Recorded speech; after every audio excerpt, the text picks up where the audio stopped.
Hello everyone, welcome back to my another new video. মহাষষ্ঠীর সন্ধ্যায় আমাকে বলা হয়েছিল ঠাকুরের যে বড় বড় প্লাস্টিকের মালা আনা হয়েছিল ওগুলো যেন পরিয়ে দিই। তো আমি কেয়া আর পৃথাকেও সাথে ডেকে নিয়েছিলাম আমাকে হেল্প করার জন্য।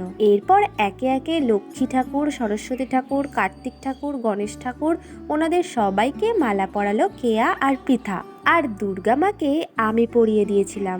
বেশ ভালো লাগছিল আমার। মালাগুলো ঠাকুরের তুলনায় অনেক বড় ছিল, তো সেই মালাগুলোর পেছন দিক থেকে দড়ি গিট বেঁধে ছোট করতে হয়েছিল।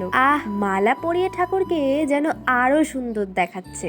আর এই দিন ছিল আমাদের পাকা বুড়ির 1 মান্থ বার্থডে। ইচ্ছা হয়েছিল ওর একটু ফটোশুট করি, তবে কিভাবে করব বুঝতে পারছিলাম না। ভেবে ভেবে না পেয়ে দিদির আইডিয়াতেই করেছিলাম।